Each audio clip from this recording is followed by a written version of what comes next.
The United States is unique where, we don't necessarily have to maybe build out the football stadiums and spend billions and billions of dollars there. I know there were some renovations that were done in some of these stadiums, but they were, much more reasonable compared to maybe some other costs of building out stadiums. It really does make economic sense, I think, for major events like the World Cup, like the Olympics, which will be coming up in 2028 and again in 2034 for the Winter Games, and like so many others, to look at the United States and say the infrastructure is here, it exists. As we get closer now to June 11th, what are the biggest kind of security issues that you're dealing with now? Yeah, I think we're getting in the operational phase of this, right? We've set out the policy and the agenda here over the last year plus since the president stood up this task force on March 7th, and now it's a matter of we want to make sure that that we're vetting through everybody that's coming into the United States, into the country for this, from the players to the fans.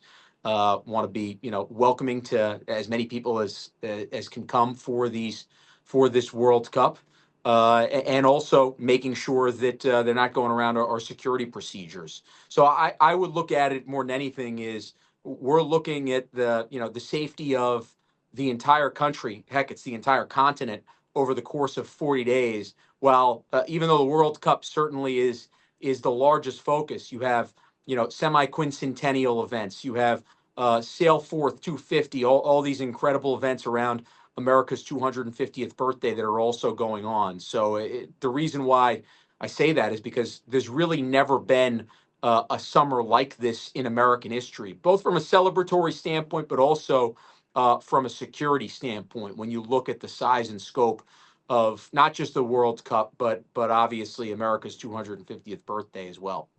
And do like geopolitical situations like Iran and stuff like that, does that play into your preparations as well? Well, certainly any time that you look at, any country, especially one where there's a conflict or, different talks that are ongoing with it there, it does. And obviously we're in close ties with the president on this and his team on the ground in terms of finding out the latest. And so then that way we can plan properly on how we'll receive the team, what the Iranian American diaspora around them will look like, both in Los Angeles and Seattle.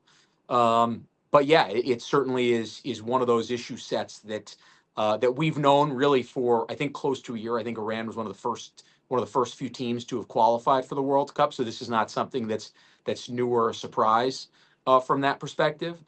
So in light of that, we have the federal government and most of the interagency engaged on this issue. Will there be extra security around Iran? I'll just say that we're going to do everything possible to make sure that our state, local law enforcement, and federal law enforcement is able to protect the teams, the fans, all those Americans that are in the cities around there throughout the World Cup, and that's not just with Iran. That's with the United States and the other 46 teams that have qualified.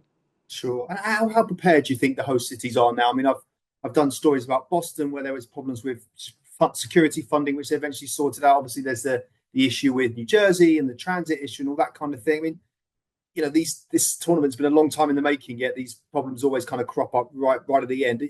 How have those kind of issues affected how the planning's been going? I think from a security standpoint, I think everybody is very ready here on this, and that's one of the things that when I got on, the first thing that I wanted to do was make sure we got into all the host cities, got to see and talk them through, walk through all the stadium plans. Some of those have changed over the last few months, but basically see everything from the transportation side of the. We as a federal a real good issue. And I think the thing that's really unique about this is these are really 11 different regional events in the United States of America, right? They're C-level events. Law enforcement actually ends with federal, not the lead agency, but federal support ends up coming in and obviously is necessary for an event of this magnitude. And also from a coordination standpoint, in order to understand what's going on on the ground in Atlanta, in Seattle, and in Kansas City, see some trends that may be important for us to know about. It's important that we do have a strong federal presence there.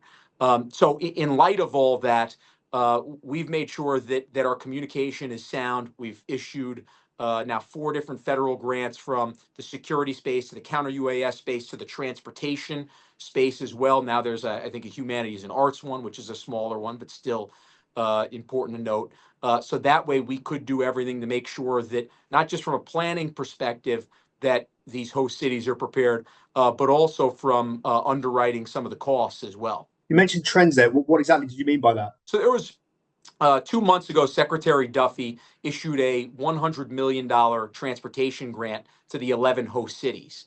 And that was to help them underwrite much of the costs for fans to go to games, to go to fan fests, some of the surge that it might actually take over the course of this summer, in light of the fact that, hey, many of our South American friends and our European friends travel a little differently than Americans, right? You think about Americans, we generally get in our car. Maybe not New Yorkers like myself, we use the subway, but in general, you're going to have a lot more car usage than you do in some other areas of the world. Understanding that the World Cup fans will, in all likelihood, use transit much more. What we've done as a task force, and what the Department of Transportation, to Secretary Duffy's credit, has done, is actually worked with these local transit agencies to be able to underwrite some of these costs. The first game was obviously in Mexico. There was the issue in February where a notable drug lord was killed, and there was a lot of violence on the streets. Has the security sort of operation in Mexico changed at all in wake of what happened? Yeah, so we're in contact with Mexico on their 13 games and their security plan, and certainly we stay in close touch with the U.S. ambassador in Mexico as well on this. I would kind of point to my role in this is I'm the executive director of the White House Task Force. So we have 78 games here in the United States to have to worry about. Mexico has 13, Canada has 13. We stay in close touch with them, so that way we can identify other issues as well. But I certainly point you to the Mexican government on that question. I think in our conversations with them, and in looking at the 4 play-in games, I think they were able to secure their stadium, and we're certainly hopeful that they're able to do that for the course of the World Cup as well. And the situation with the ICE agents, I read somewhere yesterday that maybe they're not going to be targeting or not going to be at the games. Is there anything you can kind of add to that? I would just say that I think that's a decision point for Secretary Mullen and for the president. Yeah. Yeah, and ticket sales and things like that. I know you're involved in the different element of it, but it's obviously come across the pricing of hotels, thing like. Do you think, is that distracting, you think, at all from the tournament? I think in hearing about how these major events go off in the 100 days before, it's this final sprint of what's the issue here, what's the issue there, what's the issue here, and how do you end up plugging these holes? And certainly from the demand of tickets here, there's obviously a huge demand for tickets. I've heard that it's close to 6 million tickets that have been sold, and there's just only so much of a supply of them. I think we're talking a little under 7 million tickets in total for the 104 games. So understanding that, it's understandable why tickets are the way they are. From our perspective, though, and I think our main focus is, we want to make sure we do everything possible to make sure this is a safe and secure event. So then that way people can have an experience that they can go home and tell their kids, tell their families about. We know that this World Cup, once it gets kicked off, it's going to be, incredibly successful. People are going to be able to focus on what's happened on the field. I would also point one other thing that the president has done with the $625 million safety and security grant. A lot of that is security that's underwriting these fan festivals. Almost all these fan festivals are either zero cost or very minimal cost, $10 to get into these fan festivals. And that was something the president thought was truly important. So that way, people that maybe if you could or could not afford a ticket to the World Cup, you'd have the ability to experience the World Cup in a gathering, in a place in these host cities. There's a big UFC event as well, isn't there? Right in the middle. Yeah, that's going to be on the president's birthday there. So I know he's looking forward to that. Do you expect President Trump to be at many of the games? I know those conversations are happening right now. I've actually got a conversation with the president about that tomorrow. So we're gonna try to get final word. The man is a very busy man, as you may know, but I do know also in my many conversations with him about this, he really wants this World Cup to be successful. So I do expect him to be, at least at a game or a couple of games, and I think part of that will depend on also how well the U.S. can do. Maybe if the U.S. makes a run over here, wouldn't surprise me if we see him in July a little more often than maybe is first expected. And not a lot of numbers are touted around a $13 billion World Cup. I mean, are you able, knowing, having worked amongst all the people, I mean, is that a fair reflection of how much this is going to cost the country, and how much revenue do you think they will kind of bring back in? Yeah, well, I would look from a cost perspective because I have a much better idea of that than the revenue. Revenue we'll see, and I've seen projections, and I've certainly seen that $30 billion projection in terms of from a revenue perspective. From a cost perspective, this will be a couple $1 billion basically. We're looking in the range of about $2.5 billion, actually probably a little south of that, even 2.3 or so $1 billion or so. When you actually look at the revenue projections of what this actually will make. If it's $30 billion, if it's a little less, if it's more than that, you can see the return on investment for the American taxpayer of hosting a major event like this. Because the United States is unique, where we don't necessarily have to maybe build out the football stadiums and spend billions and billions of dollars there. I know there were some renovations that were done in some of these stadiums, but they were much more reasonable compared to maybe some other costs of building out stadiums. It really does make economic sense, I think, for major events like the World Cup, like the Olympics, which will be coming up in 2028 and again in 2034 for the Winter Games, and like so many others, to look at the United States and say the infrastructure is here, it exists. There's a great opportunity that also makes fiscal sense for the United States as well. And when you're doing those plannings, are you estimating how many fans you think will actually be coming into the United States? Yeah, State Department certainly is looking at that, and I could tell you what we've seen, and here are some of the numbers which I think are really fascinating. Let's take a look at the ESTA countries, for example. The 19 ESTA countries that have qualified for the World Cup in the first half of the fiscal year, so from October 1st, 2025 to March 31st, 2026, they've processed over 5 million ESTA applications to come in just from those 19 countries that have qualified for the World Cup. That's not even including the other visa countries. I'll give you two other numbers, which I think are really indicative of the work that the State Department has done to try to make sure that we're getting fans in from around the world here on this.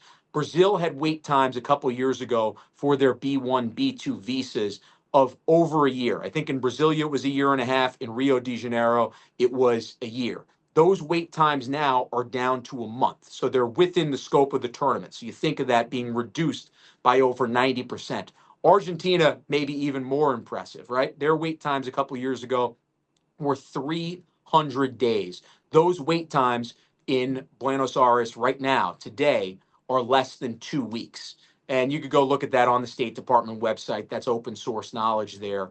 But I think it shows the effort that the federal government, in this case, certainly Consular Affairs and the State Department, has done to really make this World Cup an incredible success. Sure. Just two more, Andrew. So, what Yeah. would your, as task force leader yourself, what would define success for you when you sit back and bask in the glory after the final? What when you sit back, what would work for you? I always use an American football reference for this. I probably need to use a soccer reference. I say like a long snapper or an offensive lineman in American football. Probably in soccer, it's a defensive back, right? Who, if you're not talking about the defensive back at the end of the game, probably a referee, right? If on July 19th we're talking about what's happened actually on the pitch, great plays that have happened, great memories that are made, then that's success. Then we've done our job here. If we're talking about Andrew Giuliani on July 20th, then we probably have not done our job. So my goal is to make sure that we're able to do all the behind the scenes things, all the issues with safety and security, all the issues from a visa standpoint, both from a safety side of that as well, but also from an admittance side of that, as well, get people around the country, and also enjoy the legacy of this, right? I think the thing that's so key to remember is this is happening over our 250th birthday. It's an unbelievable opportunity to be able to show off American exceptionalism to the rest of the world. What a platform with the World Cup being able to do this. So if we're talking about that, if we're talking about America at 250 years old, and we're talking about some great games in the World Cup, then that's success. We've done our job. Come on, give me your predictions for the US. July 19th, the United States wins in penalty kicks. Oh Is well, that there you good? go. Wow, that's you're not sitting on the fence there. Fair enough. But just are there any areas right now that are you particularly kind of worried about? Or you're working really hard on? Yeah, I think we are just, again, we're looking through all of the admittance issues here, both from players, teams, fans as well. We want to make sure that we get every decision right. Like I said, the president has wanted to open this up where they can welcome the world here to the United States. We also want to make sure also that we're doing it in the right way, and we're making sure that we're not letting in the wrong people.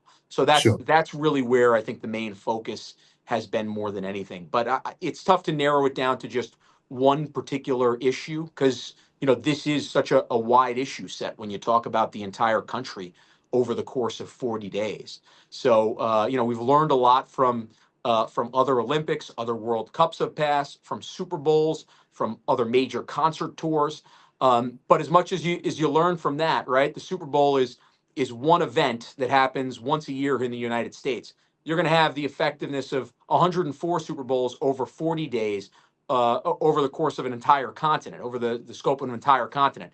It's a completely different issue set, and we're preparing not just the federal government, but state and local partners as well, law enforcement partners, the private sector, so that way they can be prepared as well for this mega event that's going to be coming our way.